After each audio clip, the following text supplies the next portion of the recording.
పహల్గామ్ దాడి జరిగిన తర్వాత పాకిస్తాన్ చేస్తున్నటువంటి ఉగ్రదాడుల గురించి ఇప్పుడు ప్రపంచానికి మొత్తం తెలుస్తోంది. ఇంతకు ముందు కూడా పాకిస్తాన్ ఒక ఉగ్ర దేశం, ఉగ్రవాదాన్ని పెంచి పోషిస్తుంది, సీమాంతర ఉగ్రవాదానికి శిక్షణ ఇస్తుంది అంటూ భారత్ గత 10 సంవత్సరాలుగా ఎండగడుతుంది. ప్రపంచ దేశాలు కూడా నమ్మాయి, కొన్ని ఘటనలు కూడా దానికి నిరూపించబడింది. అయితే ఇలాంటి సమయంలో ఈ పహల్గామ్ దాడి జరిగిన తర్వాత ప్రపంచ దేశాలు కూడా ముక్త కంఠంతో పాకిస్తాన్ పై ఉమ్మేశాయి. ఇంకా వచ్చపోయలేదు కొన్ని దేశాలు, అయితే కొన్ని దేశాలు 1-2 వచ్చపోసాయి, కానీ మిగతా దేశాలన్నీ పాకిస్తాన్ పై ఉమ్మేసాయి. కొన్ని అయితే అది కూడా వేయడానికి నామోసిగా ఫీల్ అయ్యాయి. ఇక చైనా లాంటి దేశం గురించి మీకు తెలిసిందే. ఇక మన దేశం ఎంత తొందరగా నాశనం అయిపోతుందని చూసిన కొన్ని దేశాలు కూడా ఉన్నాయి. ఇక అమెరికా అటు ముందుకి వెళ్దు వెనక్కి వెళ్దు, అంటే పాము చావదు కర్ర విరగదన్న విధంగా ప్రవర్తిస్తుంది. ఇప్పుడు బ్రిటన్ అయితే మనకు అన్యాయం చేసినా సరే బ్రిటన్ విదేశాంగ మంత్రిత్వ శాఖ, ఎంబసీ అన్ని కూడా ఎలా స్పందించాయంటే ఈ కశ్మీర్ సమస్యకి, ఈ ఉగ్రవాదానికి ఒకటే పరిష్కారం, పిఓకే భారత్ ఎంత తొందరగా విలీనం చేసుకుంటే గాని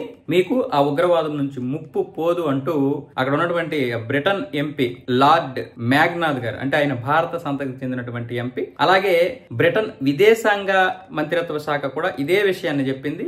మేము ఈ దాడిని ఖండిస్తున్నాం, అలాగే పిఓకే కూడా విలీనం చేసుకుంటే భారత్ కి మళ్ళీ ఇలాంటి సమస్యలు వచ్చే అవకాశం ఉండదు. అలాగే ఇక్కడ లండన్ లో ఉన్నటువంటి మన భారతీయులు అక్కడ పాకిస్తాన్ కి చెందినటువంటి ఎంబసీపై కొంచెం వ్యతిరేకత వ్యక్తం చేశారు ఈ పహల్గామ్ దాడి తర్వాత. అక్కడ ఉన్నటువంటి ఆ ఎంబసీకి చెందినటువంటి వాడు ఒకడు పాకిస్తాన్ ఎంబసీకి ఇలాగా మీ భారతీయులు చంపేస్తాను అన్నాడు. దాని గురించి కూడా పాక్ పై మేము యాక్షన్ తీసుకునే పరిస్థితులు ఉన్నాయని అక్కడ బ్రిటన్ విదేశాంగ మంత్రిత్వ శాఖ అయితే చెప్పడం జరిగింది. అంటే వాళ్ళందరికీ తెలిసి ఇప్పుడు పిఓకి ఒక్కటే పరిష్కారం, పిఓకి మాత్రమే మనం విలీనం చేసుకోవాలి, లేకపోతే ఇంకా ఉగ్రవాదం పెరిగిపోతుంది. మన ఎంతమంది పరిగెట్టారు. ఇప్పుడు పాకిస్తాన్ ఆర్మీ మొత్తం పిఓకేలో ఉన్నటువంటి ఉగ్రవాదులు మొత్తం తరలించుతుంది సేఫ్ ప్లేస్ లోకి, బంకర్లకి, వాళ్ళకి సంబంధించినటువంటి ప్లేసుల్లోకి తీసుకెళ్లి వాళ్ళని సేఫ్ గా ఉంచుతుంది. కాబట్టి పిఓకే కరెక్ట్, పిఓకి విలీనమే మనకి పరిష్కారం.